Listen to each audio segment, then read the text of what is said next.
বুড়ি কালো তালাইক্কা, সবচেয়ে জঘন্য কথা, যা আমার কলিজা ছিদ্র করে দিয়েছে, বলেছে ইনটেক ছিল না।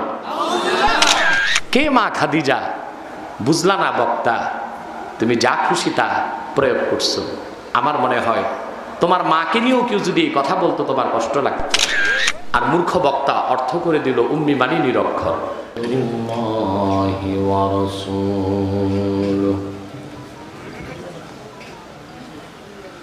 সাল্লাল্লাহু আলাইহি ওয়া আলা আলিহি ওয়া সাহবিহি ওয়া সাল্লাম।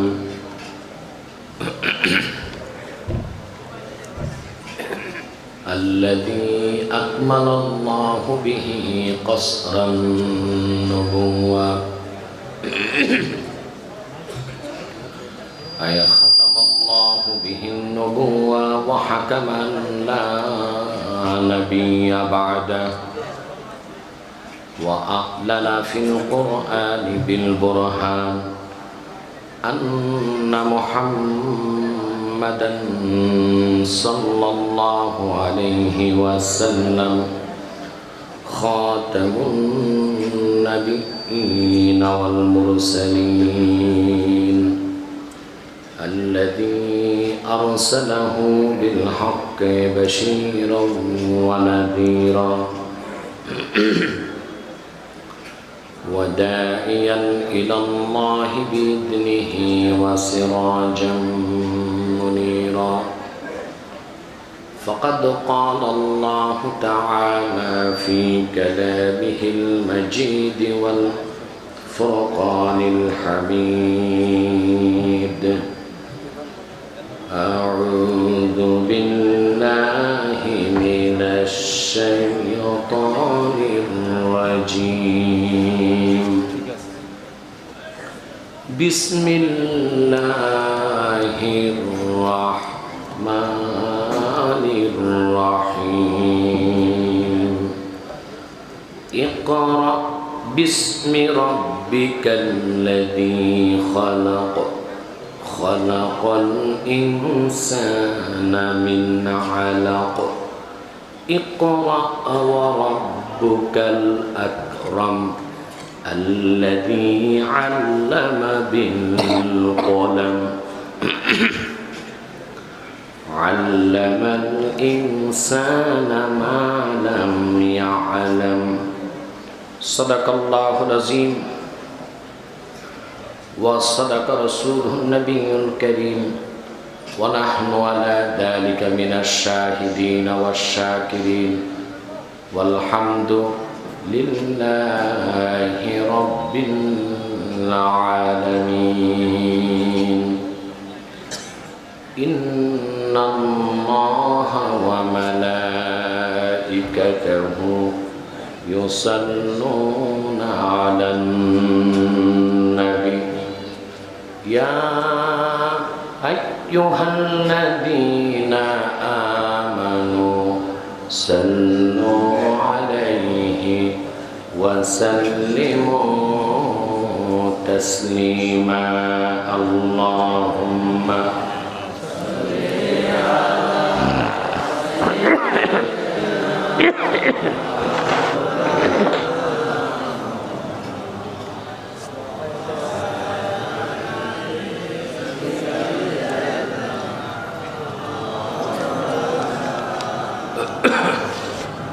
زبان খুলে পড়ুন আল্লাহুম্মা সাল্লি আলা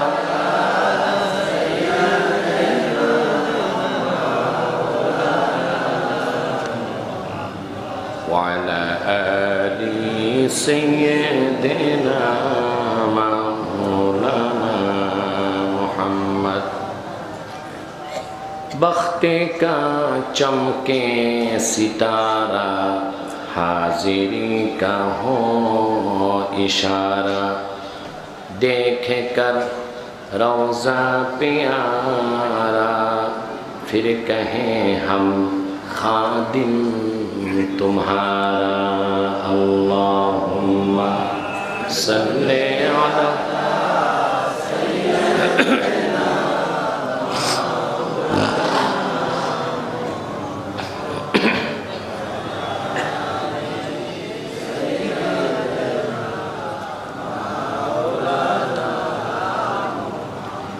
मदीना मदीना मोमिनों की गुनगुना है,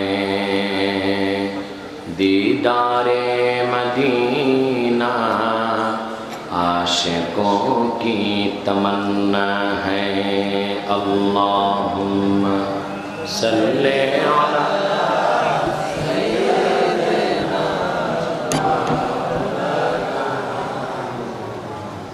व अला आलि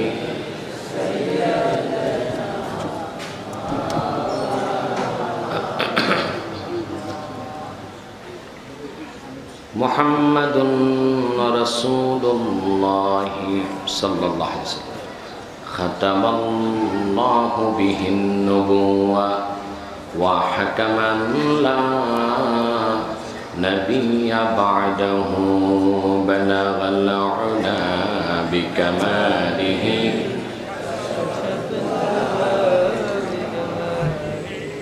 हसनत जमीअ खिसालिही।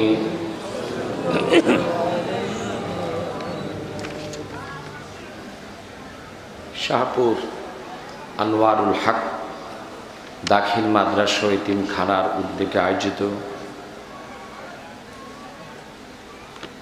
20তম বার্ষিক তাফসিরুল কোরআন মাহফিলের সম্মানিত সভাপতি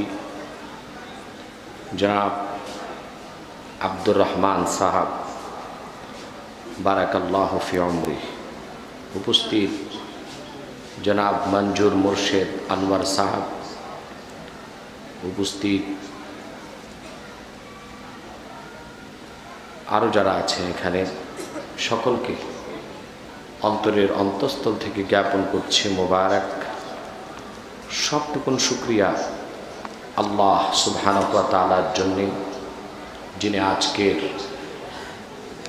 এই বরকতময় মাহফিলে আমাদেরকে আসার ও বসার তৌফিক দয়া করে ভিক্ষা দান করেছেন।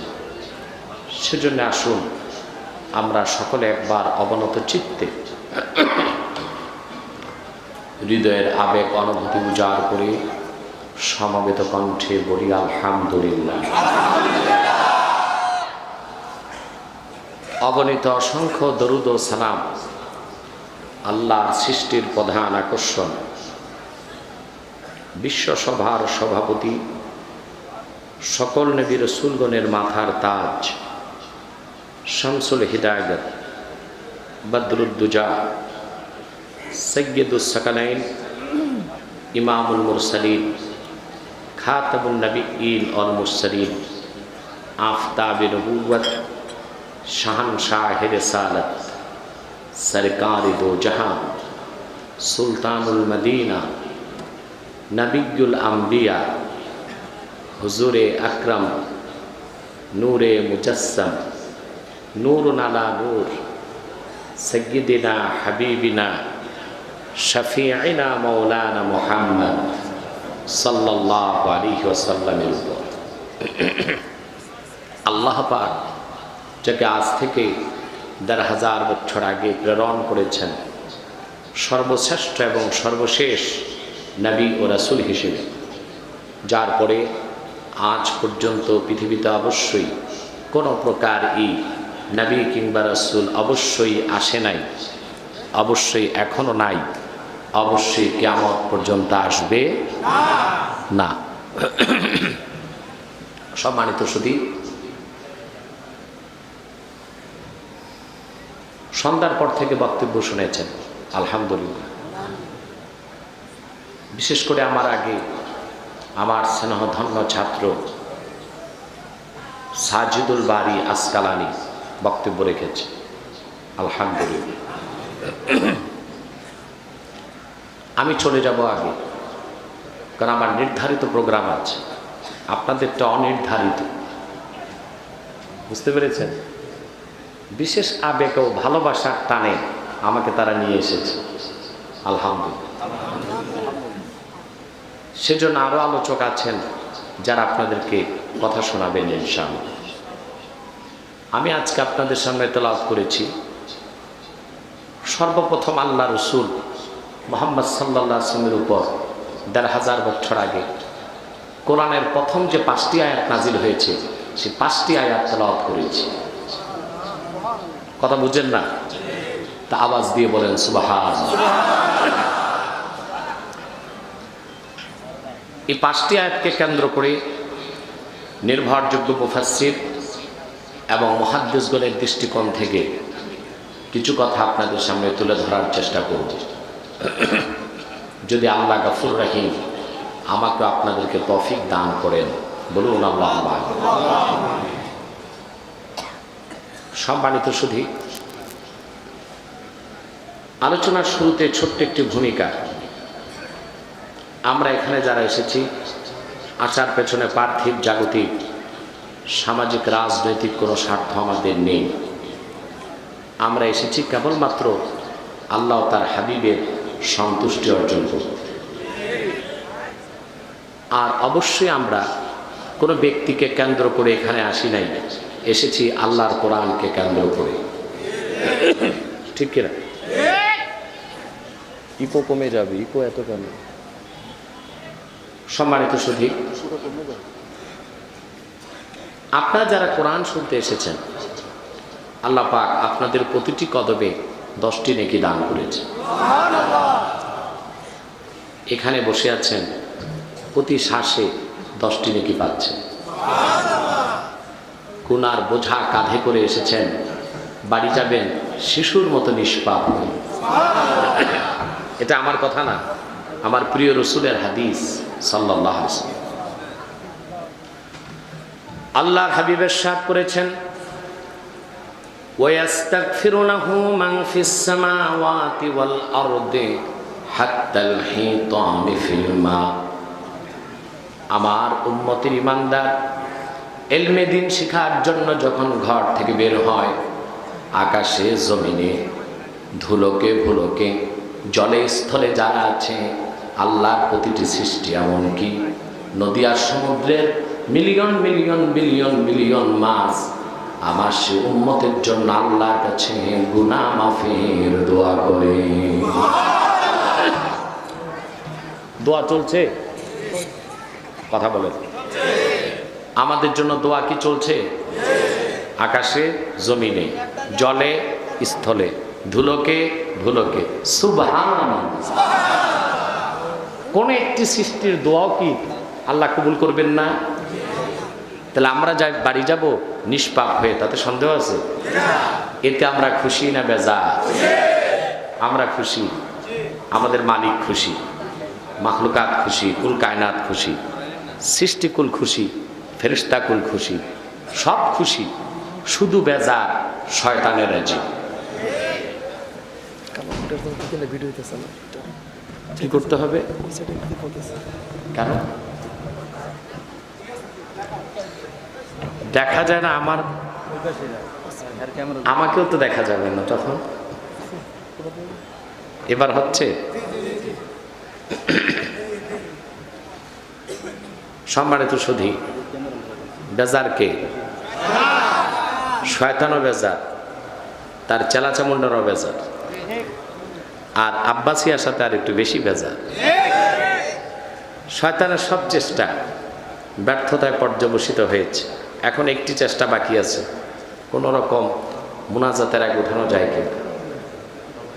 আমরা ন্যাক নিয়ত করে শয়তানের নাপাক গালে একটা চপেটা ঘাত করতে চাই। আমরা নিয়ত করছি কিছুক্ষণ পরে আজকের মুনাজাত করে গুনাহ মাফ করে নিষ্পাপ বেহেশতি আল্লাহওয়ালা হয়ে বাড়ি যেতে চাই। কারা কারা হাত তুলে আল্লাহকে দেখান? হাত লম্বা করো, হাত। আল্লাহ কবুল করুন, আল্লাহ মঞ্জুর করুন, বলুন আল্লাহুম্মা আমিন। আসুন বন্ধুরা, মূল আলোচনায় প্রবেশ করি। আমার সঙ্গে আপনারাও তিলাওয়াত করুন, যেন প্রতিটি অক্ষরের নূর আল্লাহ পাক আমাদের সিনায় উদ্ভাসিত করে দেন। বলেন আল্লাহুম্মা আমিন। আউযু বিল্লাহি মিনাশ শাইতানির রাজীম। বিসমিল্লাহির রাহমানির রাহিম। ইকরা বিসমি রাব্বিকাল্লাযী খালাক খালাকাল ইনসানা মিন আলাক ইকরা ওয়া রাব্বুকাল আকরাম আল্লাযী আল্লামা বিল কলম আল্লামাল ইনসানা মা লাম ইয়ালাম সাদাকাল্লাহুল আযীম। বলুন সবাই সাদাকাল্লাহুল আযীম ওয়া সাদাকা রাসূলুহুন নবিয়ুল হাবিবুল কারীম ওয়া নাহনু আলা যালিকা মিনাশ শাহিদিন ওয়াশ শাকিরিন আলহামদুলিল্লাহি রাব্বিল আলামিন। যে ভাইরা দাঁড়িয়ে আছেন বসে যান। আমরা তো আর বলতে পারি না গাছে উঠে দাঁড়ান, ইউটিউব কোম্পানি দেখো যে এত লোক হয়েছে গাছে উঠছে মানুষ। এ তো ভালো মানুষের কাজ না, ঠিক কিনা? যদি পারেন একটু বসেন।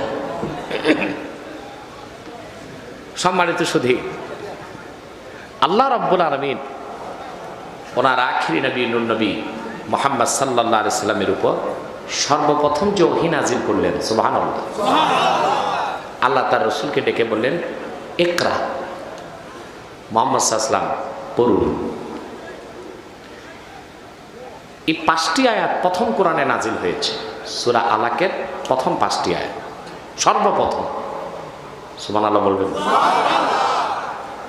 আমরা মনে করি প্রথম সূরা ফাতিহা, বিন্যাসের দিক দিয়ে প্রথম সূরা ফাতিহা, নাজিলের দিক দিয়ে প্রথম সূরা আলাকের প্রথম 5 আয়াত। 5টি আয়াত কিভাবে নাজিল হলো তার বর্ণনা বুখারীতে এসেছে, মুসলিমে এসেছে। অথেন্টিক যত তাফসির আছে, নির্ভরযোগ্য সব তাফসিরে এসেছে। আমি বুখারী থেকে এবং তাফসির বাগাবী থেকে শোনাচ্ছি। আমার নূর নবী মুহাম্মদ সাল্লাল্লাহু আলাইহি সাল্লাম সরাসরি কোরআন নাজিলের আগে গারে হেরাতে নিরবিচ্ছিন্নভাবে 6 মাস আল্লাহর ইবাদত করেছে। কয় মাস? বুখারীতে ওটাকে বলা হয়েছে তাহান্নুস। কি বলা হয়েছে? তাহান্নুস। ওয়া কানা ইয়াতাহান্নাসু ফি গারে হেরা ওয়া হুয়া তাআব্বুদুল লায়ালি যাওয়াতিল আদাদ। রাসূলুল্লাহ সাল্লাল্লাহু আলাইহি ওয়াসাল্লাম গারে হেরাটা, হেরা পর্বতটা কাবা থেকে 3 মাইল দূরে। কয় মাইল? 3 মাইল। ওখানে রাসূলুল্লাহ আল্লাহর ইবাদত করতেন। 2 দিন 3 দিন বাড়ি আসতেন না। আম্মা জান হযরত খাদিজা আল্লাহ রাসূলের জন্য খাদ্য সামগ্রী নিয়ে পৌঁছাতেন। আমি অনেকবার গারে হেরাতে গিয়েছি, যারা হজ করেছেন তারা দেখেছেন। এই গারে হেরাতে উঠতে নামতে প্রায় 4 ঘন্টা সময় দরকার। কতক্ষণ? 4 ঘন্টা। আম্মা জান হযরত খাদিজা এত কষ্ট করে রাসূলুল্লাহর কাছে খাদ্য সামগ্রী পৌঁছে দিত। 6 মাস যখন শেষ, আল্লাহ তার হাবিবের উপর কোরআন নাজিল করলেন এবং রাসূলুল্লাহ সাল্লাল্লাহু আলাইহি ওয়াসাল্লামের নবুয়তের প্রকাশ ঘটল। আমরা মনে করি 1500 বছর আগে রাসূলুল্লাহর উপর কোরআন নাজিল যখন হলো তারপর থেকেই তিনি নবী। বিষয়টা কি এমন? না, তিনি তো নবী তখন থেকে, আদম যখন অস্তিত্বে আসেনি। এই ব্যাপারে অসংখ্য সহিহ হাদিস আছে। একটি হাদিস এসছে দালাইলুন নবুয়াত প্রথম খণ্ড 78 পৃষ্ঠায়, বাইহাকি রওয়ায়াত করেছেন। হাদিসটি আমি দেখেছি বুখারী সহ আরো 10 জন রওয়ায়াত করেছেন। وعن الإرباز بن سارية رضي الله تعالى عنه أنه قال سمعت رسول الله صلى الله عليه وسلم يقول إني عبد الله وخاتم النبيين وكان إني عبد الله وخاتم النبيين। হযরত ইরবাজ বিন সারিয়া বর্ণনা করেছেন, আল্লাহর হাবিব মুহাম্মদ সাল্লাল্লাহু আলাইহি ওয়াসাল্লাম ইরশাদ করেছেন, আল্লাহ রাসূল বলেছেন, আমি আল্লাহর বান্দা এবং আল্লাহর সর্বশেষ নবী। আমি মুহাম্মদ তখন থেকে আদমের দেহ যখন ধুলায় গড়াগড়ি খাচ্ছিল, সুবহানাল্লাহ, তখন থেকে আমি মুহাম্মদ আল্লাহর বান্দা এবং সর্বশেষ নবী, বলেন সুবহানাল্লাহ। ওই সময় রাসূলুল্লাহ ছিলেন নূর। কি ছিলেন? একই রকম হাদিস এসেছে তিরমিজিতে। এক সাহাবী রাসূলুল্লাহকে প্রশ্ন করলেন, মাতা কুনতা নাবিয়্যা, হে মুহাম্মদ সাল্লাল্লাহু আলাইহি ওয়াসাল্লাম, আল্লাহ রাসূল আপনি কখন থেকে নবী? সুবহানাল্লাহ।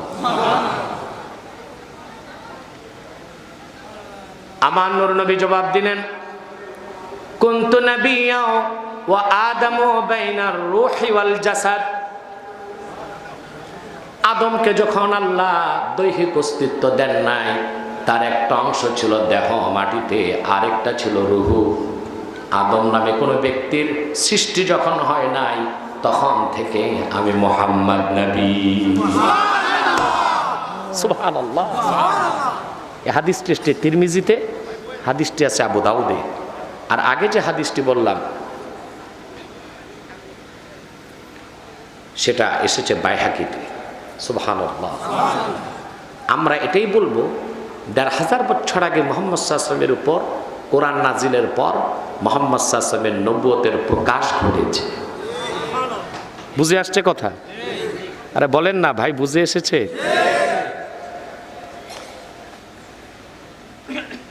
আল্লাহ রাসূল সাল্লাল্লাহু আলাইহি ওয়াসাল্লামের কাছে যখন কোরআন নিয়ে জিবরিল আসলো, আল্লাহ রাসূল দেখেন গারে হেরাতে জিবরিল দাঁড়ায় আছে। আল্লাহ রাসূলকে সালাম দিয়ে জিবরিল বলল, ইকরা, পড়ুন। রাসূলুল্লাহকে জিবরিল বললেন, ইকরা, পড়ুন। নূর নবী জবাব দিলেন, মা আনা বিকারি, আমি পড়তে পারি না, পড়তে জানি না। এটা বলেন নাই, পড়তে পারি না। জানি না আর পারি নার মধ্যে পার্থক্য আছে। এই সূক্ষ্ম কথা যারা বুঝবে না, ওই রকম প্যারালাইজ বক্তারাই বলবে যে আল্লাহ রাসূল নিরক্ষর ছিলেন। জ্ঞান বুদ্ধি নাই তো। রাসূলুল্লাহকে আল্লাহ বলেছেন উম্মি।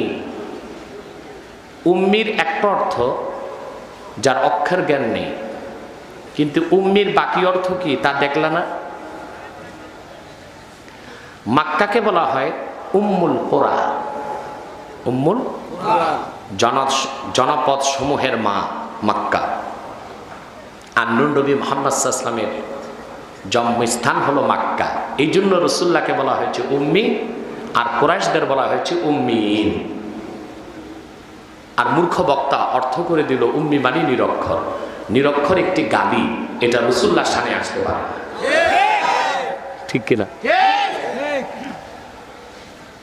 মনে কষ্ট নেবেন না বন্ধুরা, বাংলাদেশে দুই কাজে এলেম লাগে না এখন, একটা পীর হইতে আর একটা বক্তা হইতে। পীর হইতে এলেম লাগে না বাংলাদেশ। দাদা পীর, ছেলে পীর, নাতি পীর না, পীরানে পীর দস্তগীর। ঠিক না? পীরানে পীর দস্তগীর। আর বক্তা যদি একটু দেখতে মোটামুটি ভালো দেখা যায় আর গলা আছে, এই তো বড় বক্তা। আন্তর্জাতিক খ্যাতি আর খ্যাতা সম্পূর্ণ হইতে টাইম লাগে না। কিন্তু এরা কি করছে? কি করছে তারা? মধুর সাথে বিষ মিশিয়ে মানুষের ঈমান নষ্ট করে দিচ্ছে। ঠিক কিনা? রাসূলুল্লাহ বললেন আমি পড়তে পারি না।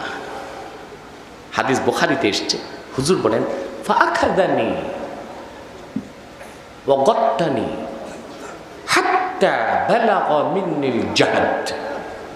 জিবরিল আমাকে দুই হাতে ধরে আমার সিনার সাথে জিবরিল তার সিনাকে চাপ দিল। সুবহানাল্লাহ। আমি ব্যথা পেলাম। হুজুর বলেন আমি ব্যথা পেলাম। ফারসালানি ফাকালা ইকরা। জিবরিল আমাকে ছেড়ে দিল, তারপর বলল পড়ুন। আমি বললাম মা না বিকারি, আমি পড়তে পারি না। দ্বিতীয়বার চাপ দিল, তৃতীয়বার চাপ দিল, আমি একই কথা তিনবার বললাম। তিনবার ধরলো, তিনবার ছাড়লো, তিনবার বলল, তিনবার একই কথা বললাম, আমি পড়তে পারি না। চতুর্থবার বলতে লাগলাম আমি। জিবরিল বলে আমিও বলতে লাগলাম ইকরা বিসমি রাব্বিকাল্লাযী খালাক। পড়তে কি কষ্ট হয় নাকি? কোরআন পড়তে যাদের কষ্ট হয় এদের চেয়ে পোড়া কপাল আছে? আপনারা কোরআন পড়ার অভ্যাস করুন, দরুদ সালাম পড়ার অভ্যাস করুন। এই অভ্যাস তো নয়, আপনাদের অভ্যাস হয়ে গেছে যুবকদের গান গায়, গান গায়, হাঁটে চলে ফিরে গান গায়, ঠিক কিনা? বুঝেন না? আর রাসূলুল্লাহর সাহাবীগণের অভ্যাস ছিল, তারা চলতেন ফিরতেন কোরআন পড়তেন, দরুদ পড়তেন। ১,৫০০ বছর আগে সেই সংস্কৃতি আরবের মানুষ এখনো ধরে রেখেছে। এই যে আল্লাহর দেশ আরব, এটা তো বড় কথা। এত রহমত কেন ও দেশে, এত বরকত কেন? ওই দেশের প্রতিটি মানুষ ৫ ওয়াক্ত নামাজ পড়ে জামাতে, আর খুব বেশি রাসূলুল্লাহর উপর দরুদ পড়ে, আর খুব বেশি কোরআনের খতম করে। সুবহানাল্লাহ। তো সেই আরবের রহমত থাকবে না, আমরা পাবো? কথা বলেন। সেই সংস্কৃতি তারা ধরে রেখেছে। মক্কা মুকাররমায় এক আরবি দুধ বেচতেছে, দুধ বিক্রি করতেছে গাড়িতে। তা আমাদের দেশে অভ্যাসটা কি, যে যেটা বিক্রি করে সেটা বলে চিল্লায়। ডিমওয়ালা কি বলে চিল্লায়? ডিম ডিম, ঠিক না? মাছওয়ালা বলে তরকারিওয়ালা তরকারি। তো ওই লোকের বলা দরকার ছিল কি দুধ দুধ, না, লোকটা গাড়ি ঠেলতেছে আর বলতেছে ইশরাবুল হালিব সাল্লু আলাল হাবিব। সুবহানাল্লাহ। ইশরাবুল হালিব সাল্লু আলাল হাবিব, দুধ পান করো, আল্লাহর হাবিবের উপর দরুদ পড়ো। ব্যবসাও চলতেছে, ইবাদতও চলতেছে। সুবহানাল্লাহ। এই মানুষগুলোর সংস্পর্শ আমরা পাই না, এই জন্য আমরাও মানুষ হইতে পারি না, ঠিক কিনা? সবারই তো শুধু বলছিলাম, রাসূল করিম সাল্লাল্লাহু আলাইহি ওয়াসাল্লাম ৫টা আয়াত পড়লেন। কয়টা? ৫টা। পড়েন। ইকরা বিসমি রাব্বিকাল্লাযী খালাক খালাকাল ইনসানা মিন আলাক ইকরা ওয়া রাব্বুকাল আকরামুল্লাযী আল্লামা বিল কলম আল্লামাল ইনসানা মা লাম ইয়ালাম। সর্বপ্রথম কোরআনের 5টি আয়াত নাজিল হয়ে গেল। হুজুর পুন নূর সাল্লাল্লাহু আলাইহি সাল্লাম একটু ভয় পেলেন প্রথম সাক্ষাৎ জিবরিলের সাথে। সুবহানাল্লাহ। জিবরিল কত পাওয়ারফুল ফেরেশতা জানেন? আসল সুরতে রাসূলুল্লাহ তাকে কয়েকবার দেখছেন। হুজুর বলেছেন, আমি দেখলাম জমিন থেকে আকাশ পর্যন্ত সে দাঁড়ায় আছে, 600 পাখা। জিবরিল একবার তার পাখা নাড়লে প্রথম আকাশে চলে যায়, দ্বিতীয়বারে দ্বিতীয় আকাশ, 7বার চাপ দিলে সিদরাতুল মুনতাহা। জিবরিলকে দেখে রাসূল করিম সাল্লাল্লাহু আলাইহি ওয়াসাল্লাম খানিকটা ভয় পেলেন। খুব দ্রুত রাসূলুল্লাহ চলে আসলেন আম্মা জান খাদিজার কাছে, খাদিজাতুল কুবরা রাদিয়াল্লাহু তাআলা আনহা। সুবহানাল্লাহ। কিয়ামত তক মুসলমান আম্মা জান খাদিজার ঋণ শোধ করতে পারবে না। আর আজকিনা লাগামহীন বক্তারা মা খাদিজার সামনে যা খুশি তা বলতেছে। বুড়ি, কালো, তালাইক্কা। সবচেয়ে জঘন্য কথা, যা আমার কলিজা ছিদ্র করে দিয়েছে, বলেছে ইনটেক ছিল না। এ কি মুসলমানের ভাষা হতে পারে? এরকম ভাষা যে প্রয়োগ করে সে মুসলিম তো দূরে থাক, ইহুদিদের নির্লজ্জ দালালি করে চলছে। সাবধান হও মুসলমান। কে আম্মাজান খাদিজা কে জানো? যখন ওনাকে দাফন করা হলো মা খাদিজাকে, যতবার চেহারা কাবার দিকে করা হয় চেহারা সোজা হয়ে যায়। আল্লাহ রাসূল ভয় পেয়ে গেলেন যে আমার খাদিজার উপর কি আল্লাহ নারাজ? জিবরিল চলে আসলো, আল্লাহ ডাক দিয়ে বলেন, হাবিব,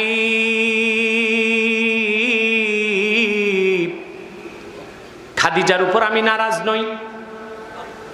আমি আল্লাহ চাই খাদিজার চেহারাটা কাবার দিকে থাকবে না, খাদিজার চেহারা থাকবে আমি আল্লাহর আরশে আজিমের দিকে।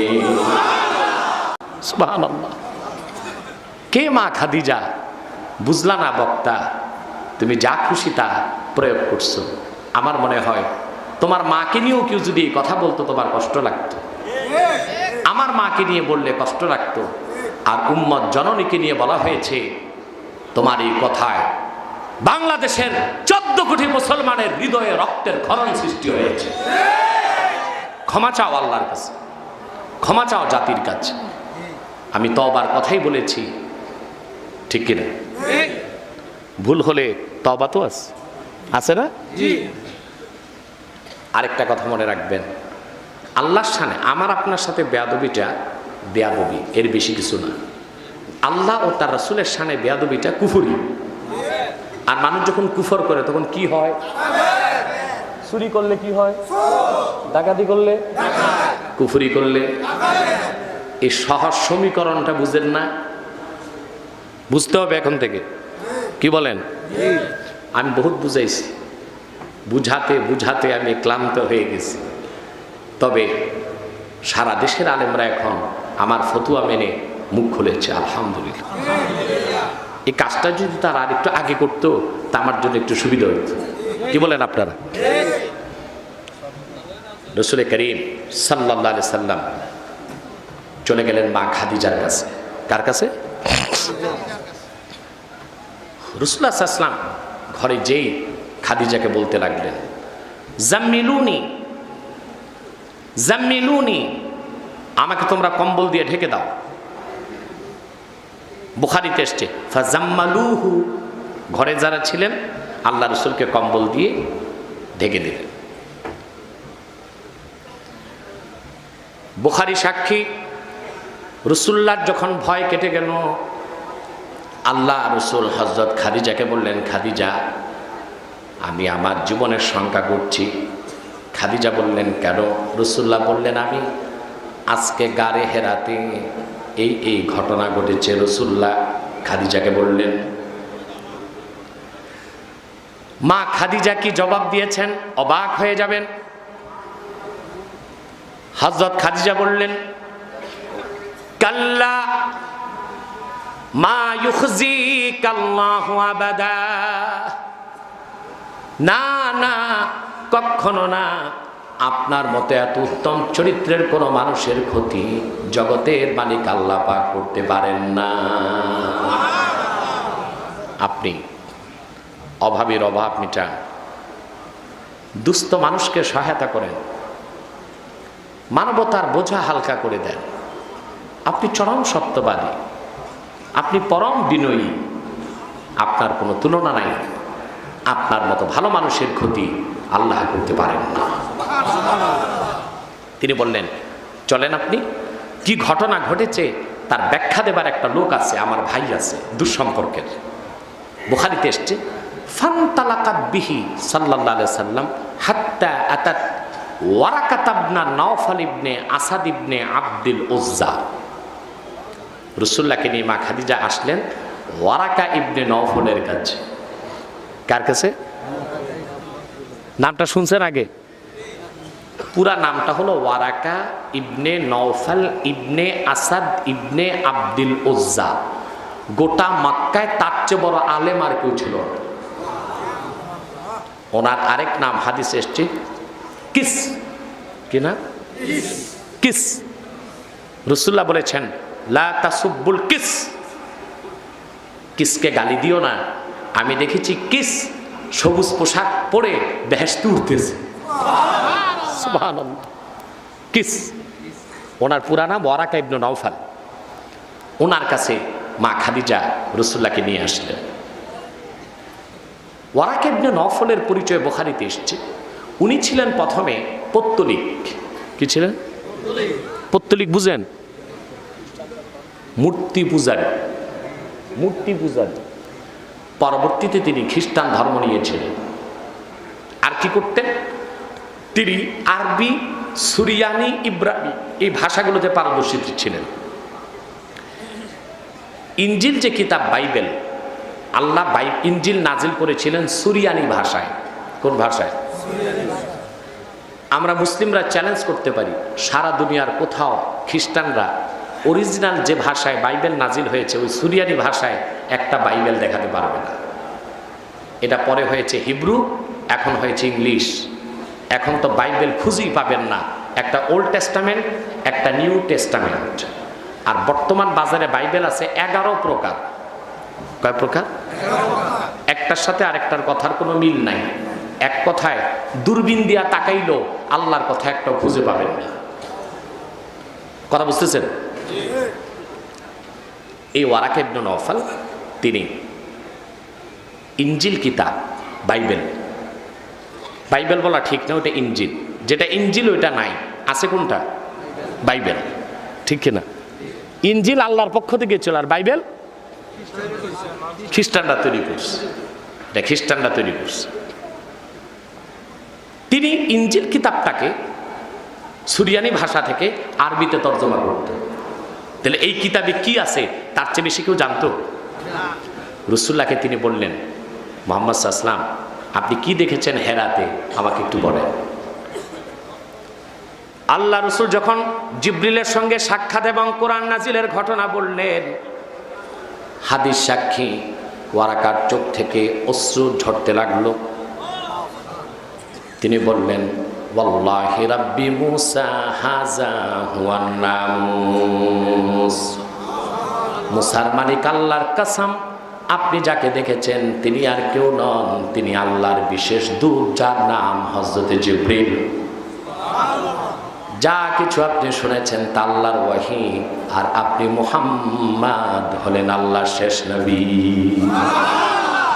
সাল্লাল্লাহু আলাইহি ওয়াসাল্লাম। ওয়ারাকা বলেন, আমি তো আপনার অপেক্ষাতেই ছিলাম, তবে আমি জানতাম না যে এত আমি বেঁচে থাকতেই আপনাকে আমি নবী হিসেবে দেখব।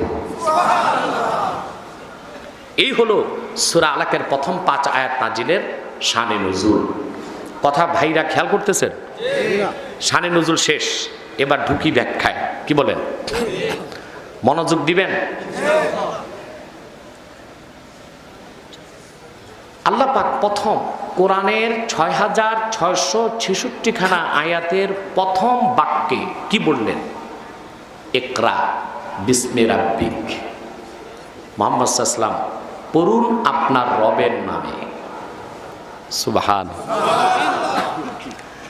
আচ্ছা বলেন তো, আল্লাহর সবচেয়ে বড় নাম কোনটা? বড় গলায় বলেন, আল্লাহ।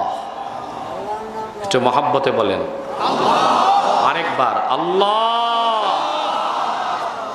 এই নামের অর্থ হয়? হয় না। এই নামের ক্ষেত্রে মোল্লা আলী কারি বলেছেন, আল্লাহ ইসমুল লিযাতিল বারি আল মুস্তাজমিউ লিজামিই সিফাতিল কামাল। আল্লাহ হলো আল্লাহর এমন এক নাম যে নামটি আল্লাহর সবগুলো বিশেষণকে জমা করে। তার মানে আল্লাহ তিনি যিনি রহমান, যিনি রহিম, যিনি কাহার, যিনি গাফফার, যিনি করিম, যিনি ওয়াদুদ। সুবহানাল্লাহ বলেন। এজন্য ফতোয়ার কিতাবে এসছে, কেউ যদি কালেমা পড়ার সময় বলে লা ইলাহা ইল্লার রহমান, সে মুসলমান হবে না। মুসলমান হবে না, কারণ সে তো আল্লাহকে শুধু রহমান বলে বিশ্বাস করছে। যখন সে বলবে লা ইলাহা ইল্লাল্লাহ, তখন সে আল্লাহকে বিশ্বাস করলো বাকি 99 নামের সাথে। কথা বুঝতেছেন? এই সব নামের মধ্যে আল্লাহর সবচেয়ে প্রিয় নাম আল্লাহর কাছে রব। সুবহানাল্লাহ। কোরআনের প্রথম ওহীতে আল্লাহ বলতে পারতেন ইকরা বিসমিল্লাহ, পড়ুন আল্লাহর নামে। বলতে পারতেন ইকরা বিসমির রহমান, পড়ুন রহমানের নামে। ইকরা বিসমির রহিম, পড়ুন রহিমের নামে। তা বলেন নাই, বললেন ইকরা বিসমি রাব্বিক, পড়ুন আপনার রবের নামে। আল্লাহর কাছে রব নামটা কত প্রিয়, রব নামের অর্থ কত গভীর। রবের সাথে আব্দের বান্দার সম্পর্ক করে দিতে পারে আল্লাহর রব নাম। তার একটি ছোট্ট নকশা আমি কোরআন থেকে তুলে ধরছি। এই পৃথিবীতে আসার আগে আমাদের অবস্থানটা ছিল আলামে আরওয়াহে, আত্মার জগতে। সেখানে আল্লাহ পাক প্রশ্ন করেছিলেন, আলাস্তু বিরাব্বিকুম, আমি কি তোমাদের রব নই?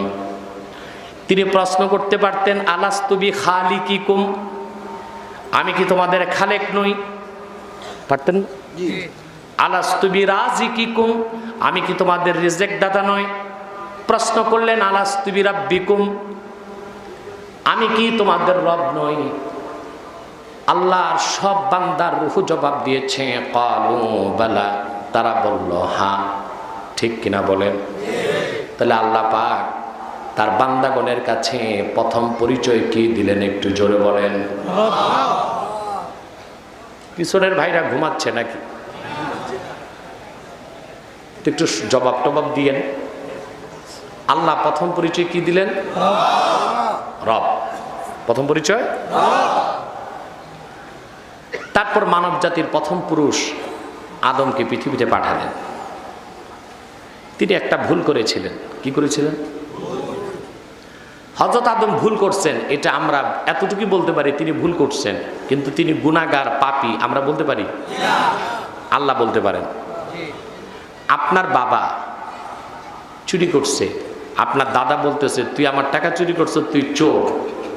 দাদা বলছে বলে আপনিও যদি বলেন বাবা তুমি চোর, এটা বেয়াদবি হবে না? কথা বলে বলা যাবে? দাদা বলতে পারে বাবাকে চোর, কিন্তু ছেলে তার বাপকে তাই বলে দাদার কথা ধরে বলতে পারে না চোর।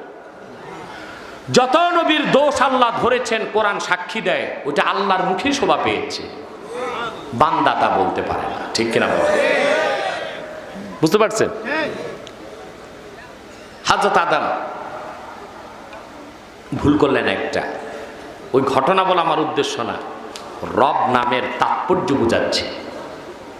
বুঝতেছেন? হযরত আদম দুনিয়া আসলেন, শত শত বছর আল্লাহকে ডেকে কি বললেন? রব্বানা যালামনা আনফুসানা ওয়া ইল্লাম তাগফির লানা ওয়া তারহামনা লানাকুনান্না মিনাল খাসিরিন। কি বলে ডেকেছেন ভাইরা? জোরে বলেন, আরেকটু জোরে বলেন। এই নামের বিশেষ তাৎপর্য পুরাটা শুনলে না বুঝবেন, আর মনোযোগ দিতে হবে। ঠিক কিনা? আদমের পর যত নবী আসলেন দুনিয়ায়, আল্লাহ পাক তাদেরকে প্রথম পরিচয় দিলেন তিনি রব। তাদের প্রতি আল্লাহর নির্দেশ ছিল উম্মতকেও তারা আল্লাহর প্রথম পরিচয় দিয়েছেন রব। কোরআন কারীমে আল্লাহ পাক উদাহরণ দিয়েছেন হযরত ইব্রাহিমের কথা। আল্লাহ পাক সূরা বাকারায় 257-58 নম্বর আয়াতে আল্লাহ পাক বলেন, আলাম তারা ইলাল্লাযী হাজ্জা ইব্রাহিম ফি রাব্বিহি আন আতাহুল্লাহুল মুলকা ইদ ক্বালা ইব্রাহিম রাব্বিয়াল্লাযী ইউহয়ী ওয়া ইউমীত।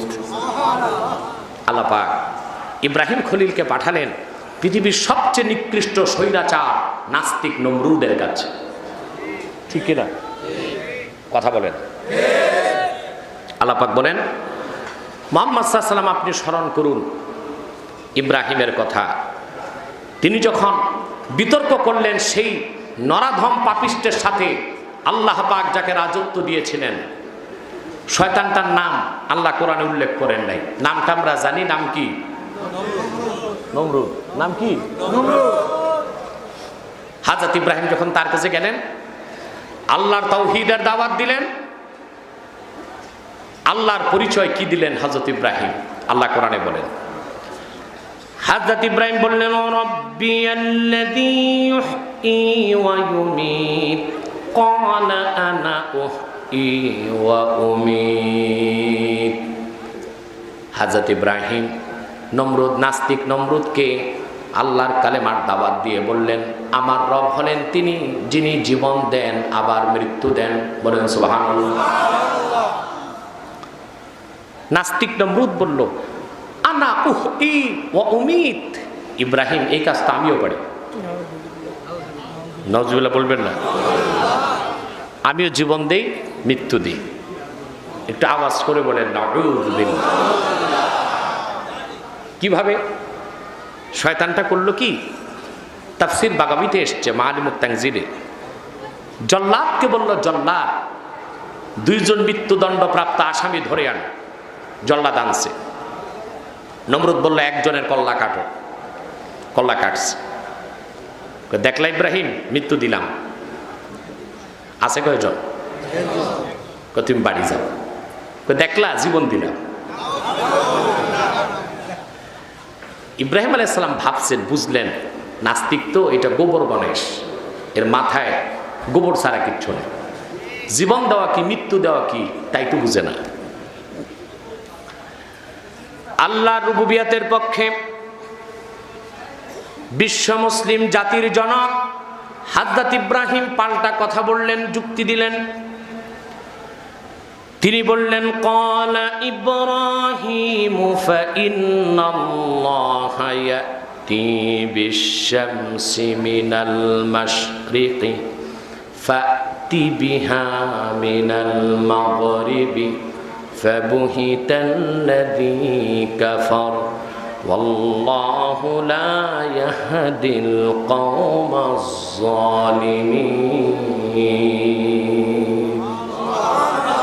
হযরত ইব্রাহিম বললেন, রে নমরুদ, আমার যিনি মালিক, গোটা সৃষ্টি জগতের রব আল্লাহ রাব্বুল আলামিন প্রতিদিন পূবাকাশ থেকে সূর্যটা উঠান, পশ্চিমে ডুবান।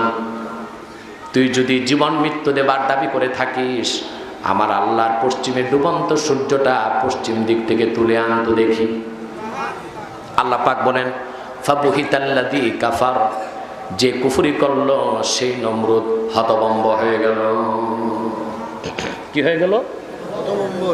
নমরুদ কি ছিল? কাফের। আল্লাহ কিন্তু নমরুদকে কাফের বলছেন। তাহলে কাফেরকে কাফের বলা যায় কিনা? সর্বশক্তি দিয়ে বলতে হবে, কাফেরকে কাফের বলা যাবে কিনা? এই মৌলবীগিরি কি ঘাস খায় মৌলবী হয়েছে কিনা আমি বুঝি না। কাফেরকে কাফের বলা যাবে না, কই পাইছে এই কথা? কোরআনে আল্লাহ নিজে তার রাসূলকে ডাক দিয়ে বলেছেন, কুল ইয়া আইয়ুহাল কাফিরুন, মুহাম্মদ সাল্লাল্লাহু আলাইহি ওয়াসাল্লাম আপনি বলুন, হে কাফেরের দল। তো কাফেরকে কাফের বলা কার নির্দেশ? কার সুন্নাত? মুহাম্মদ সাল্লাল্লাহু আলাইহি ওয়াসাল্লামের সুন্নাত। ঠিক কিনা?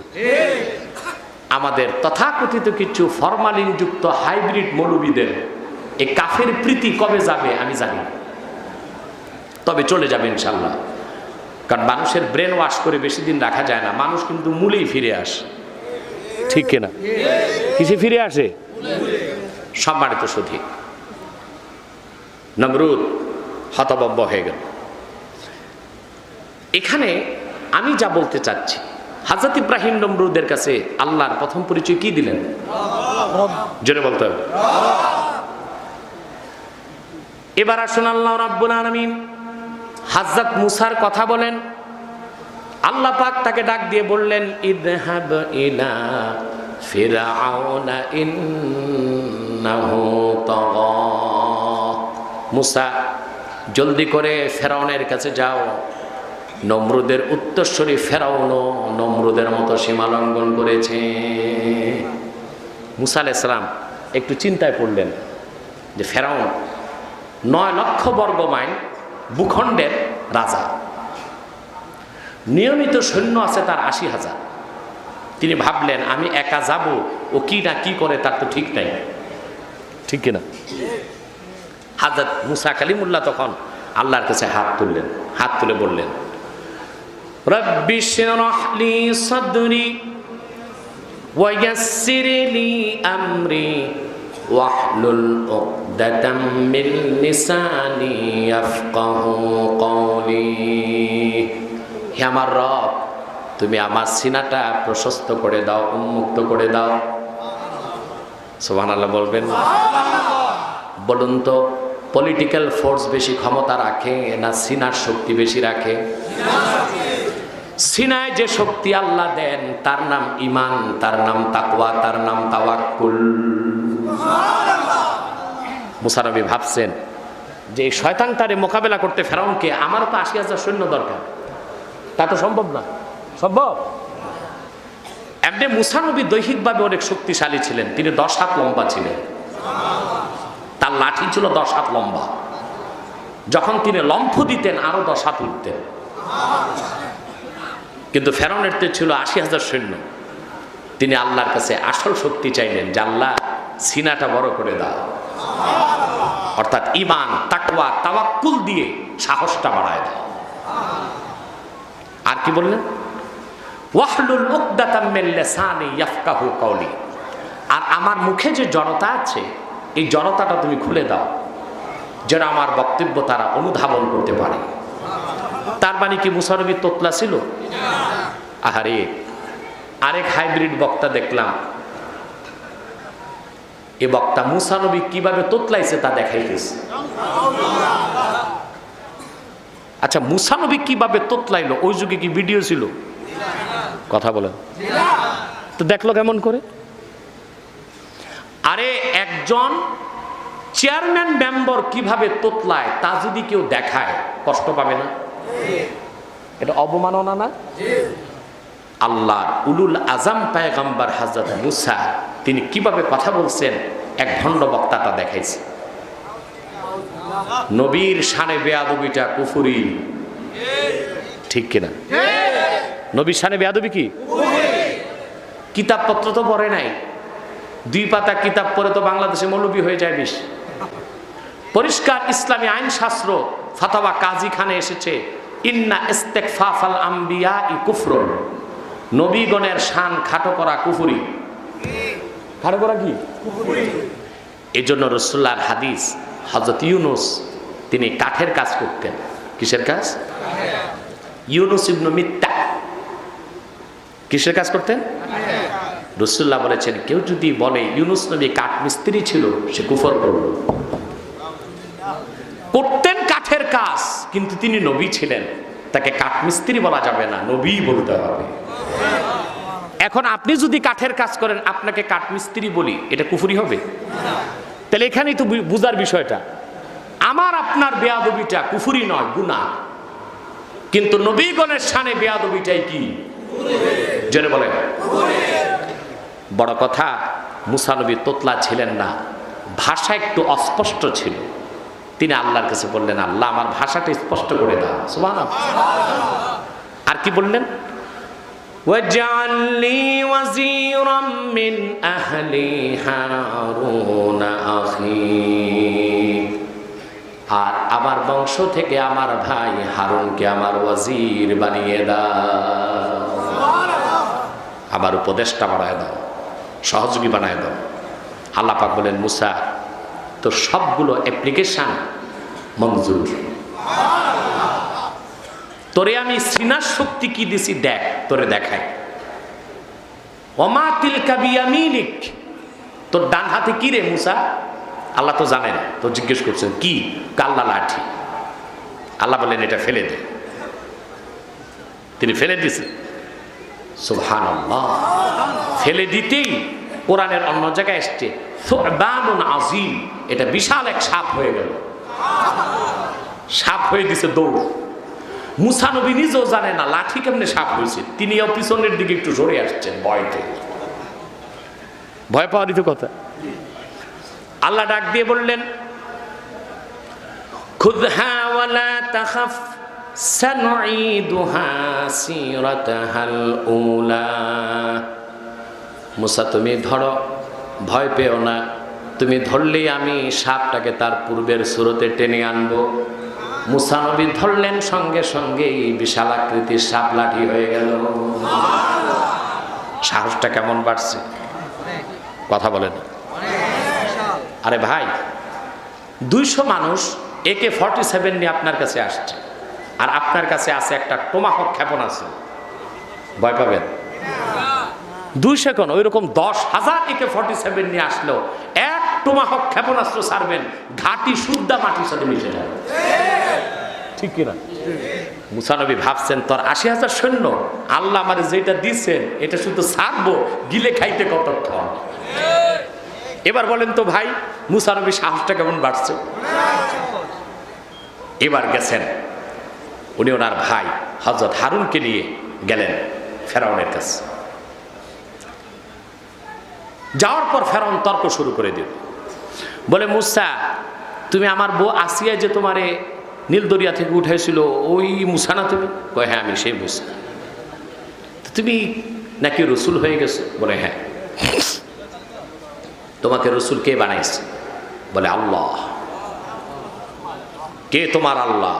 তিনি বলেন যিনি আমার রব। প্রথম পরিচয় কি দিলেন? আমি কি বুঝাচ্ছি তা মাথায় ঢুকে? আপনার তো ওয়াজ শুনেন মনে রাখার জন্য না, মজা পাওয়ার জন্য। সারা রাত ওয়াজ শুনে ফজরের সময় বাড়ি যায় বিরিয়ানির পোটলা হাতে নিয়ে। বুড়ি জিজ্ঞেস করে কি শুনছো সারা রাত? তো কিচ্ছু মনে নেই, মজা লাগছে। ঠিক কিনা? তাতে চলবে না, কিছু একটা মাথায় নিয়ে যেতে হবে। এই যে কোরআন থেকে কিছু মেসেজ দিচ্ছি আমি, এটা মাথায় নিয়ে বাড়ি যেতে হবে। ঠিক কিনা?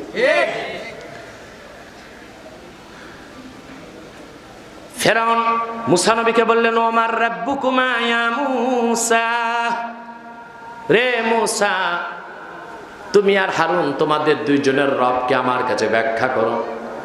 মুসা নবী তখন আল্লাহ রুবুবিয়তের পরিচয় দিলেন। রব্বুনাল্লাযী আ'তা কুল্লা শাইইন খালকাহু সুম্মা হাদা। আল্লাহু আকবার।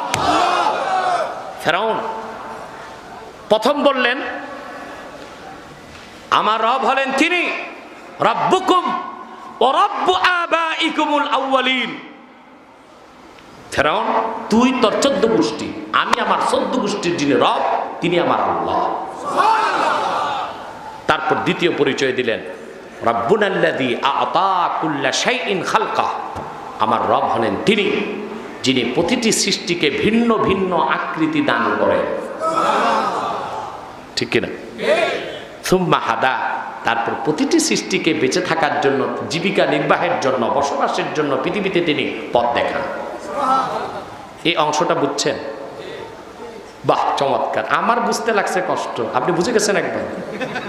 তাহলে আমারে আনছেন কেন? আমি একটু বুঝাই তারপর বুঝেন। আচ্ছা ভাই বলেন তো, হাঁস যখন ডিম দেয়, ডিম থেকে বাচ্চা বের হয়, বের হওয়ার কতক্ষণ পর পুকুরে সাঁতার কাটতে পারে? সাথে সাথে। কথা বলেন। প্রশ্ন হলো হাঁসের ডিম থেকে বাচ্চা প্রস্ফুটিত হবার পরে পুকুরে কিভাবে সাঁতার কাটতে হয় এটা কে তারে শেখায়? গাভী থেকে যখন বাছুর হয় কি বলেন আপনারা? বাছুরি বলেন। কালকে কোথায় গেলাম? কুমিল্লার বুড়িচঙে, ওখানে বলে ডেহা।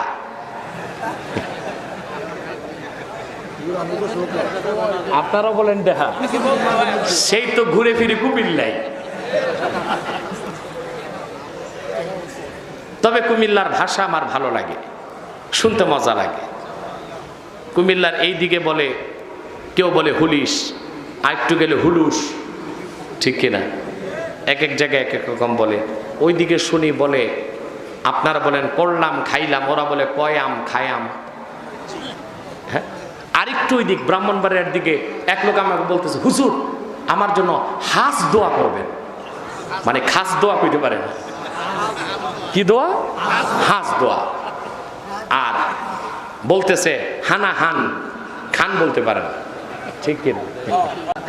যাক, সে যাই হোক, আপনার যে কথা বলছিলাম, ভাষাগত পার্থক্য থাকতেই পারে। ঠিক কিনা? আপনার গাভী থেকে বাছুরটা বের হয়ে কিভাবে দুধ চুষে খেতে হবে মায়ের বান থেকে, তারা কে কি শিখায়? সুবহানাল্লাহ। বাপুই পাখি বৃক্ষের ঠালে সুনিপুণ দক্ষতায় এত সুন্দর ঘর তৈরি করে। বাবুই পাখির ঘর কি রকম সুনিপুণ দক্ষতায় তা না দেখলে তো বোঝা যায় না। এখানে আমি দেখেছি একজন প্রকৌশলী আছেন, ইঞ্জিনিয়ার, আপনার মোর্শেদ আনোয়ার সাহেব। কে আছে? নাই? আচ্ছা আচ্ছা, দেশের বাইরে আছে। এই ইঞ্জিনিয়ারিং পড়ার জন্য বাংলাদেশ অনেক বিশ্ববিদ্যালয় আছে। কি আছে? বুয়েট, রুয়েট, চুয়েট, কুয়েট, ডুয়েট, যত ইঞ্জিনিয়ারিং বিশ্ববিদ্যালয় আছে সব বিশ্ববিদ্যালয়ের প্রকৌশলীগুলোর এক জায়গায় আনলে বাবু পাখির ঘরের মতো একটা ঘর বানাতে পারবে? এটা কে শিখান তাকে? মৌমাছি কত সুন্দর ঘর বানায়। আজকে মডার্ন সায়েন্স মৌমাছির ঘর দেখে অবাক হয়ে গেছে। প্রতিটি ঘর ত্রিকোণমি আকৃতিতে বানায়। সুবহানাল্লাহ।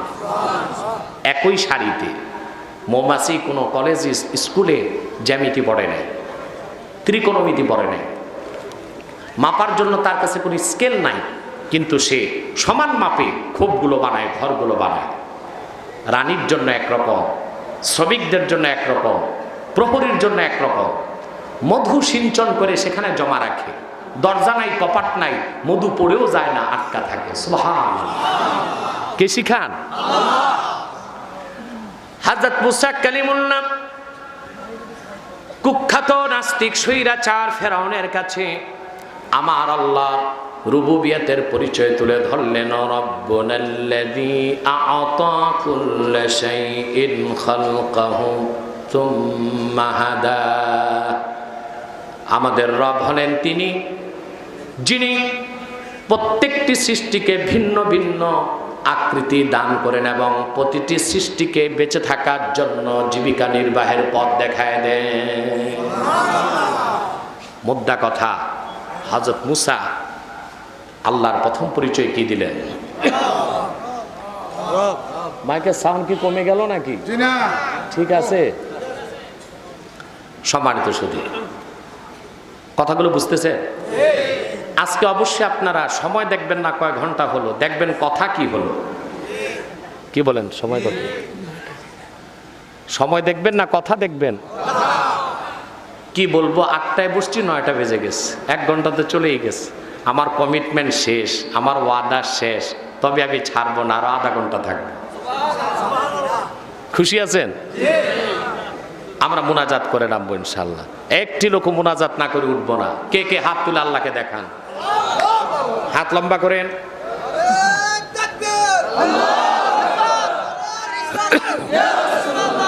একটু রিভাব দিতে বলুন ভাইরা। তাহলে মুসা নবী আল্লাহর প্রথম পরিচয় কি দিলেন? জোরে বলেন। সবার শেষে আসলেন নবিকুল সম্রাট নূর নবী আমার মুহাম্মদ সাল্লাল্লাহু আলাইহি ওয়াসাল্লাম। ১৫০০ বছর আগে আল্লাহ পাক ওনার কাছে ওহী যখন নাজিল করলেন, আল্লাহ প্রথম পরিচয় দিলেন ইকরা বিসমি রাব্বিক। মুহাম্মদ সাল্লাল্লাহু আলাইহি ওয়াসাল্লাম আপনি পড়ুন আপনার রবের নামে। আখির নবী মুহাম্মদ সাল্লাল্লাহু আলাইহি সাল্লামের উপর অবতীর্ণ কোরআনের প্রথম আয়াত আল্লাহ নিজের প্রথম পরিচয় দিলেন। কি জোরে বলেন? আরেকটু দেখুন, কোরআনের শুরু করলেন তিনি সূরা ফাতিহাতে, প্রথম পরিচয় দিলেন রব। আলহামদুলিল্লাহি রাব্বিল আলামিন। সকল প্রশংসা আল্লাহর জন্য যিনি সৃষ্টিকুলের রব। শেষ সূরা সূরা নাস, সেখানে কি পরিচয় দিলেন? কুল আউযু বিরাব্বিন নাস। পড়ুন, আমি পানাহা চাই মানুষের রবের কাছে। কোরআনের শুরু করলেন রব দিয়ে, শেষ করলেন রব দিয়ে। আখিরি নবী মুহাম্মদ সাল্লাল্লাহু আলাইহি সাল্লামের উপর অবতীর্ণ কোরআনের প্রথম আয়াত পরিচয় দিলেন তিনি রব। সকল নবীগণকে তিনি প্রথম ওহী নাজিল করলেন, তিনি রব। আত্মার জগতে প্রশ্ন করলেন, তিনি রব। মরে যাবেন কবরে, সেখানেও 3টা প্রশ্নের প্রথম প্রশ্ন মান রাব্বুকা, তোমার রব কে? বলেন সুবহানাল্লাহ।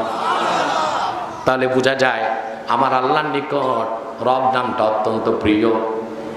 দ্বিতীয় কথা, রব হিসেবে বান্দা খুব দ্রুত তার মালিক আল্লাহকে চিনতে পারে। সুবহানাল্লাহ বলবেন না? সেই জন্যই আল্লাহ পাক কোরআনে শুরু করলেন ইকরা বিসমি রাব্বিকাল্লাযী খালাক। মুহাম্মদ সাল্লাল্লাহু আলাইহি সাল্লাম পড়ুন আপনার রবের নামে যিনি সব কিছু সৃষ্টি করেছেন। এবার একটি ব্যাখ্যা না দিলে আমার আলোচনা অপরিপূর্ণ থাকবে। যে রব শব্দের এত তাৎপর্য, রব শব্দের অর্থ কি তা যদি না বলি আলোচনা পুরা হবে? এবার অর্থটা ব্যাখ্যা করি, রব শব্দের ব্যাখ্যা করে আমি শেষ করে দিচ্ছি। জি না মিয়া, দাওয়াত করবা 3 মাস আগে 1 মাস আগে আর বলবা সারা রাত ওয়াজ করতে, এটা হয় না। আমার 2 বছর আগের নির্ধারিত প্রোগ্রাম চান্দি রাত, ওটা ধরতে হবে আমাকে। সেজন্যই তো আমি আগে আসছি, নাহলে রাত 10টার আগে মানুষ আমারে পায় নাকি। এক পায় দিনে জোহরের পর, আর এক পায় রাত 10টার পর। আমি এখানে আসছি কয়টায়? মাগরিবের আগে, ঠিক কিনা? কত ভালো হইতো মাগরিবের পর যদি আমার মাইকটা দিতেন আর আপনারা আসতেন, 2-3 ঘন্টা থাকতে পারতাম, ঠিক কিনা? সে যাই হোক, ভবিষ্যতে দেখা যাবে ইনশাআল্লাহ। পড়েন আউযু বিল্লাহি মিনাশ শাইতানির রাজীম, আউযু বিল্লাহি মিনাশ শাইতানির রাজীম, বিসমিল্লাহির রহমানির রহিম। তাহলে এখন আমরা রব শব্দের অর্থ কি তা জানবো। বুঝছে না কেন? শুধু বলুন তো, আপনারা এতদিন ওয়াজ শুনেন, তো আপনারা ওয়াজ কি কম শুনছেন? বাংলাদেশে যে পরিমাণ ওয়াজ হয় পৃথিবীর কোথাও কি তা হয়? কথা বলেন। বাংলাদেশে যে পরিমাণ বক্তা আছে দুনিয়ার কোথায় তো বক্তা আছে? কত রকম রকম বক্তা। কিছুদিন পর পর এই বক্তাদের একটা জোয়ার উঠে, বেলুনের মতো উপরে উঠে, তারপর ফুস, শেষ, ঠিক কিনা? কত ব্র্যান্ডের বক্তা, কানা বক্তা, লুলা বক্তা, ঠিক কিনা? নাচে এইরকম বক্তা, ইংলিশ কয় এরকম বক্তা। তারপরে আপনার মহিলা পুরুষ হয়েছে সেই বক্তা। না না থাক, আগের মতই করে দাও, আগের মতই করে দাও। পুলিশ আপনার মহিলা পুরুষ হয়েছে সেই বক্তা, পুরুষ মহিলা হয়েছে সেই বক্তা। দেখেন না এগুলো? এত বক্তা পৃথিবীর কোথাও নাই। আর বাংলাদেশে যে পরিমাণ ওয়াজ হয় পৃথিবীর কোথাও কি তা হয়? কিন্তু জরিপ করলে দেখা যাবে বাংলাদেশে বেনামাজি বেশি, চোর বেশি, সুদখোর বেশি, ঘুষখোর বেশি, চুরি চামারি করে এরকম লোকের সংখ্যা বেশি।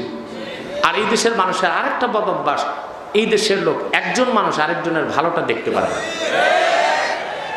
একজন উপরে উঠে 3জন তার ঠ্যাং ধরে টানে। মানে আমরা 2টা কাজে খুব পারদর্শী হয়েছি, আল্লাহ মাফ করুক। একটা হলো কত জলদি চুরি করা যায়, ঠিক কিনা? এই যে চায়নার বিজ্ঞানীরা কত গবেষণা করে তালা বানায়, তালা, চায়নার তালা এখন তৈরি করতেছে টপ সিকিউরড লক। এত টপ সিকিউরড তালা চায়নার, আমার দেশের চোরের কাছে 1.5 মিনিট, ঠিক কিনা?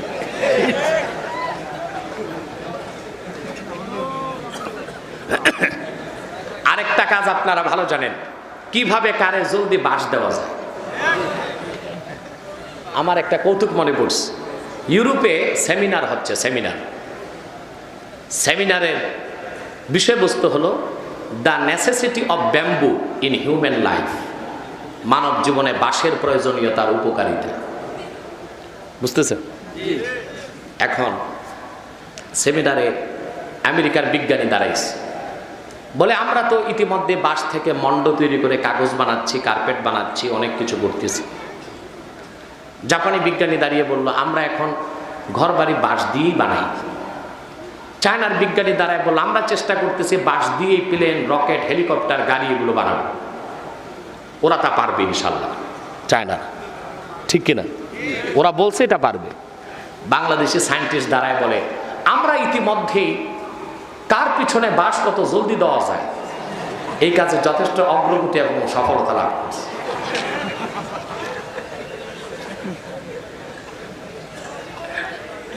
সত্যি এই কাজে আমরা পারদর্শী, কি বলেন? আরে ভাই, সারা রাত ওয়াজ শুনবেন, সারাদিন ওয়াজ শুনবেন, দেখতে হবে ওয়াজ হচ্ছে না আওয়াজ হচ্ছে, ঠিক কিনা? যদি সত্যি দেশে এত ওয়াজ হতো, সবই যদি ওয়াজ হইতো, আওয়াজ না হইতো, তো আপনারা ফেরেশতার চেয়ে আগে বেরিয়ে যেত, ঠিক কিনা? তা হচ্ছে না বাংলাদেশ।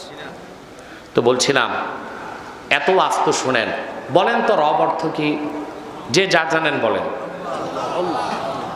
আপনি তো আমার আল্লাহর নামটাই নিলেন, রব অর্থ কি? এটা প্রতিপালক, পালনকর্তা, আর কি? সৃষ্টিকর্তা, আর কি?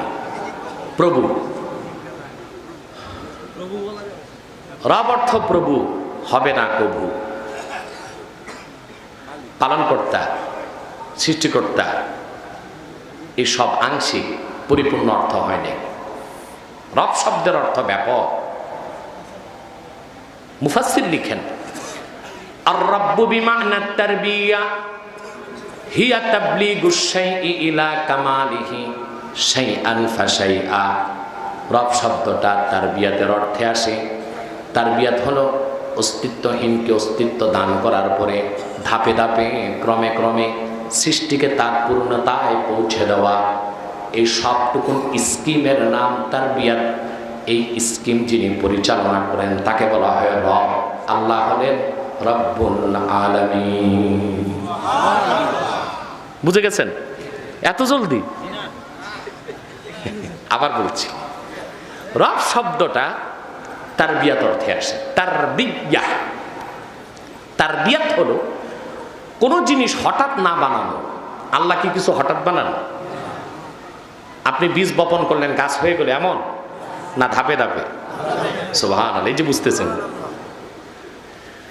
অস্তিত্বহীনকে অস্তিত্ব দান করার পরে হঠাৎ নয়, আচানক নয়, ধাপে ধাপে ক্রমে ক্রমে আস্তে আস্তে সৃষ্টিকে তার পূর্ণতায় পৌঁছে দেওয়া।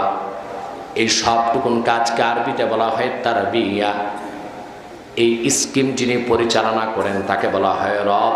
আল্লাহ হলেন রব্বুল আলামিন। বুঝে গেছেন? আমি একটা উদাহরণ দিচ্ছি, তাহলে বুঝবেন। এখানে যার বয়স 50, 49 বছর আগে কি ছিল সে? নাম ছিল কয় শিশু। আরে 49 বছর আগে। আচ্ছা, 48 বছর আগে কিছু বাচ্চা। যার বয়স 50, 48 বছর আগে বাচ্চা ছিল। এই গণিত আর নামটা শিখছেন, কিছুই তো বুঝেন না। কিছুই ছিল না, নাম ছিল না, গন্ধ ছিল না, বর্ণ ছিল না, বংশ ছিল না, কিছু ছিল। যার বয়স 50, 49 বছর আগে কি ছিল সে? কিচ্ছু ছিল না। বংশ ছিল 51 বছর, বা ধরেন 50, 49 বছর আগে কি ছিল? কিছু ছিল? বর্ণ, বংশ, চ্যাটার্জি, ব্যানার্জি, অ্যালার্জি, চৌধুরী, পাটোয়ারি, ভুইয়া, আর কি কি আছে? কিছু ছিল? নাম, ঠিকানা, গন্ধ, বর্ণ, বংশ, পরিচয় ছিল? কিছু ছিল না। একটা নাম ছিল কিছুই না। কি নাম ছিল? আল্লাহ পাক কোরআন কারীমে বলেন, হাল আতা আলাল ইনসানি হিনুম মিনাদ দাহরি লাম ইয়াকুন শাইআম মাযকুরা। মানুষের জীবন প্রবাহে এমন একটি মুহূর্ত কি পার হয় নাই যখন মানুষটি উল্লেখযোগ্য কোনো বস্তুই ছিল না। ঠিক কিনা বলেন? তার পরিচয় ছিল না, নাম ছিল না, বর্ণ ছিল না, বংশ ছিল না, কোনো তার আইডেন্টিটি ছিল না, সিগনিফিকেশন ছিল না। সেই কিছুই না থেকে এত সুন্দর মানুষকে বানালেন। হঠাৎ করে না, ধাপে ধাপে, ক্রমে ক্রমে, আস্তে আস্তে। সেই ক্রম প্রক্রিয়া আল্লাহ কোরআনে সূরা মুমিনুনে বলেন, ওয়ালাকাদ খালাকনাল ইনসানা মিন সুলালাতিন মিন তিন সুম্মা জাআলনাহু নুতফাতান ফি ক্বারারিন মাকিন। সুবহানাল্লাহ। আমি মানুষকে সৃষ্টি করেছি মাটির সারণীর জাস থেকে। সুবহানাল্লাহ। অতঃপর পিতার বীর্যের একটা অংশ স্পার্ম, মায়ের বীর্যের একটা অংশ ওভাম, এই দুটোকে একত্রিত করে আমি তার মায়ের সুরক্ষিত রেহেমে স্থাপন করলাম। সুবহানাল্লাহ। কিছুই না থেকে মানুষের অস্তিত্ব হইল কি? কিছু। কি হলো? তারপর হঠাৎ বানাই দিয়েছেন না, আস্তে আস্তে। সুম্মা খালাকনান নুতফাতা আলাকা। 40 দিন পর বীর্যের ফোঁটাটাকে আমি গোশতপিণ্ডে, রক্তপিণ্ডে পরিণত করলাম। সুম্মা খালাকনাল আলাকাতা মুদগা। অতঃপর 40 দিন পর সেই গোশতটারে আমি হাড় হাড্ডি বানালাম। ফাকাসাউনাল ইযামা লাহমা। রক্তকে 40 দিন পর গোশত বানালাম, গোশতের ভিতরে হাড় হাড্ডি তৈরি করলাম। ফাকাসাউনাল ইযামা লাহমা। অতঃপর সেই হাড় হাড্ডির কঙ্কালটার উপর আমি আল্লাহ গোশতের মসৃণ পোশাক লাগাই দিলাম। ধাপে ধাপে ক্রমে ক্রমে কিছুই না থেকে কিছু, তারপর কিছু, তারপর কিছু। 9 মাস যখন পুরো হয়ে গেল, সব কিছু করে আমি আল্লাহ তারে দুনিয়ায় সাপ্লাই করে দিলাম। এই যে অস্তিত্বহীনকে অস্তিত্ব দান করার পরে ধাপে ধাপে ক্রমে ক্রমে সৃষ্টিকে তার পূর্ণতায় পৌঁছে দেওয়া, এই টোটাল স্কিমকে বলা হয় আরবিতে তারবিয়াত। এই তারবিয়াত যিনি কন্ট্রোল করেন তাকে বলা হয় রব। আল্লাহ হলেন রব্বুল আলামিন। আমি কি রব শব্দের অর্থ করে দিলাম? কথা বলেন। এতটুকু মাথায় নিয়ে যদি বাড়ি যান, এ মাহফিল সার্থক। আমরা কি রব হিসেবে আল্লাহকে বিশ্বাস করি? সর্বশক্তিরে বলেন বিশ্বাস করি। তাইলে আপনাকে একটি দাবি পূরণ করতে হবে। কি এটা? আমি বলবো না, আল্লাহর ভাষায় শুনবেন, কথা বলবেন না। দেখি তো আজকে তো ব্যারোমিটার চাপি নাই, চাপবো? ব্যারোমিটার চাপবো? কে কে ঘুমান হাত উঠান। বাহ, আরে উঠাইলো তো উঠাইতো, আল্লাহ আমার আলতাফ হোসেন উঠাইলো।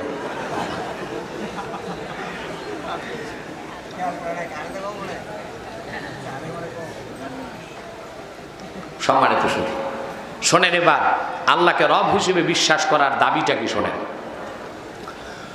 قل يا أهل الكتاب تعالوا إلى كلمة سواء بيننا وبينكم ألا نعبد إلا الله। আসো তোমরা এবং আমরা একটি মহাসত্য কথায় ঐকমত্য স্থাপন করি, যে কথাটা আমরাও মানতে পারি তোমরাও মানতে পারো। সেটা কি? আল্লাহ না'বুদা ইল্লাল্লাহ, আমরা কেউ আল্লাহ ছাড়া অন্য কারো ইবাদত করব না, গোলামি করব না।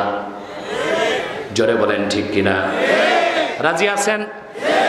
ওয়ালা নুশরিকা বিহি শাইআ, আল্লাহর সঙ্গে কাউকে আমরা শরীক করব না। কোন পীর, কোন মাজার, কোন গাছ, কোন মাছ, কোন দেবতা, কোন দেবী, কোন সৌধ, কোন মিনার, কোন প্রতিকৃতি, কোন প্রতিমা, কোন নেতা, কোন নেত্রী, কাউকে আল্লাহর সঙ্গে আমরা শরীক করব না। ওয়ালা ইয়াত্তাখিযা বা'দুনা বা'দান আরবাবাম মিন দুনিল্লাহ, আর আমরা মানুষ হয়ে অন্য মানুষকে রব বানাবো না। কয়টা এজেন্ডা? জোরে বলেন।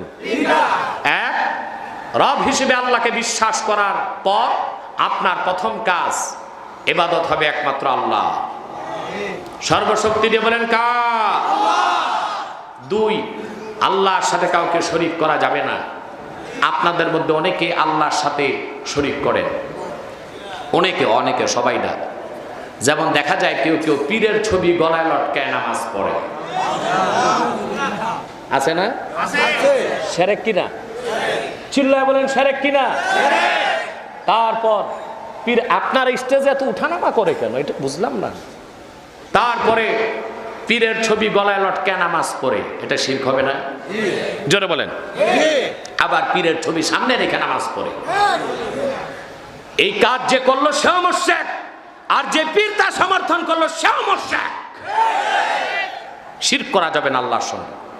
আবার আপনার দেশে দেখা যায়, আপনাদের এই কুমিল্লা ব্রাহ্মণবাড়িয়া সাইডে, এখানে তো ঘরে ঘরে মাজার, মোড়ে মোড়ে পীর, ঠিক কিনা? দেখা যায় পীরকে সাজদা করে। কাকে সাজদা করে? বলে কোরআনের আয়াতের অপব্যাখ্যা করে, বলে আল্লাহ বলছেন না ওয়াফি আনফুসিকুম আফালা তুবসিরুন, দেখো না আল্লাহ তো তোমাদের মধ্যেই আছে, তোমরা দেখো না? নাউজুবিল্লাহ, আল্লাহ এটা বলেন নাই। আল্লাহ বলেছেন ওয়াফি আনফুসিকুম আফালা তুবসিরুন, তোমাদের মধ্যেই তো আল্লাহর কুদরত আছে, তা কি দেখো না? আল্লাহ বললেন কি আর আমরা বলি কি? তারপর সমানে পীরকে সাজদা করে, পীরের মাজারকে সাজদা করে। কোথায় যেন শুনেছি পীর নাই, তার খালি চেয়ারকে সাজদা করে। এইরকম পীর আর হিন্দুদের ব্রাহ্মণ, খ্রিস্টানদের পাদ্রীর মধ্যে কোনো পার্থক্য নাই। মুসলমান উভয় শিরক করছে, শুধু ধরনটা আলাদা।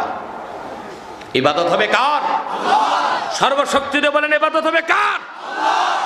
আর আল্লাহর সঙ্গে কাউকে শরীক করা যাবে না, কাউকে শরীক করা যাবে না। তুমি পীরকে সাজদা দাও? আচ্ছা বলেন তো ভাই, যদি আল্লাহর পর কাউকে সাজদা করা যেত, সাহাবা একরাম কাকে সাজদা করতেন? সাজদা করছেন? চাইছেন? জি চাইছেন। আমার কাছে হাদিস শুনুন, আহমদ বিন হাম্বল তার মুসনাদে হাদিসটি নকল করেছেন। আমার প্রিয় রসুল মুহাম্মদ সাল্লাল্লাহু আলাইহি সাল্লাম সাহাবা একরামকে নিয়ে মদিনা মুনাওয়ারাতে হাঁটতেছেন। পাহাড় থেকে এক উষ্ট্রি, উষ্ট্রি বুঝেন? মহিলা উট, উষ্ট্রি এসে রসুল্লাহর নূরময় পায়ে কদমে সাজদা করছে। সাহাবা একরাম বললেন, ইয়া রাসূলুল্লাহ, ইয়া হাবিবাল্লাহ, পাহাড়ের একটি উষ্ট্রি আপনার কদমে সাজদা করে তার জীবনটা ধন্য করে নিল, আমরাও আপনাকে সাজদা করে জীবন ধন্য করতে চাই। রাসূলুল্লাহ বললেন, না, আমার পরিপূর্ণ দিন ইসলাম, আল্লাহ প্রদত্ত শরীয়তে আল্লাহ ছাড়া কাউকে সাজদার অনুমতি নাই। শোনো সাহাবীরা, লাউ আমারতু আহাদান আইয়াসজুদা লি আহাদিন লা আমারতুল মারআতা আন তাসজুদা লি যাওজিহা। যদি আমি আমার শরীয়তে আল্লাহ ছাড়া কাউকে সাজদার অনুমতি দিতাম, আমি আমার উম্মতের প্রত্যেক নারীর উপর ওয়াজিব করতাম তারা যেন নিজ নিজ স্বামীর পায়ে সাজদা করে। রাসূলুল্লাহ সাল্লাল্লাহু আলাইহি ওয়াসাল্লাম নিজের ক্ষেত্র সাজদার অনুমতি দেন নাই। সেখানে আমার নূর নবী মুহাম্মদ সাল্লাল্লাহু আলাইহি ওয়াসাল্লামের উম্মত যত বড় গাউস কুতুব আর আবদাল হোক, তাকে সাজদা করা যাবে? জায়েজ না না জায়েজ? শুধু না জায়েজ না, শিরক। তাহলে আল্লাহকে রব হিসেবে বিশ্বাস করলাম বললেই হবে না, তা বাস্তবায়ন করতে হবে। প্রথম এজেন্ডা আল্লাহর ইবাদত করতে হবে। দ্বিতীয় এজেন্ডা আল্লাহর সাথে কাউকে শরীক করা যাবে না। তৃতীয় এজেন্ডা আল্লাহ ছাড়া কাউকে রব বানানো যাবে না। সেটা হলো বিধান এবং আইন আর অনুশাসন, শাসন মানতে হবে কার? আল্লাহ ছাড়া আল্লাহর কোনো বান্দার আইনকে মানার সুযোগ নাই। সাদাকাল্লাহুল আযীম ওয়া সাদাকা রাসূলুহুন নবিয়ুল কারীম ওয়া নাহনু আলা যালিকা মিনাশ শাহিদিন ওয়াশ শাকিরিন ওয়ালহামদুলিল্লাহি রাব্বিল আলামিন। প্রশ্ন সব জমা রাখলাম। আমি ইনশাআল্লাহ গৌরীপুর ঈদগাহ মাহফিলে আসতেছি। আলমগীর কত তারিখ? 26 জানুয়ারি আসতেছি ইনশাআল্লাহ। যত প্রশ্ন আছে উত্তর সেখানে হবে। গৌরীপুর দূরে না কাছে? যাবেন তো ইনশাআল্লাহ? সবাই নিয়ত করতে পারেন তো ইনশাআল্লাহ? একা যাবেন না আরেকজন নিয়ে যাবেন? আরেকজন নিয়ে যাবেন ইনশাআল্লাহ। রাত 8:30টায় আমি বসার চেষ্টা করব। যত প্রশ্ন আছে আপনাদের উত্তর দিয়ে দেব। সেদিন আমার থানা সভাপতি আলমগীর এগুলো জমা রাখতেছে, সব প্রশ্ন জমা হবে। এইটা আমি দোয়া করবো। তোমরা উঠছো কেন? উঠছো কেন? আমার কথা তো বাকি আছে, একটু কথা শুনে নাও। সাদাকাল্লাহুল আযীম ওয়া সাদাকা রাসূলুহুন নবিয়ুল কারীম ওয়া নাহনু আলা যালিকা মিনাশ শাহিদিন ওয়াশ শাকিরিন ওয়ালহামদুলিল্লাহি রাব্বিল আলামিন।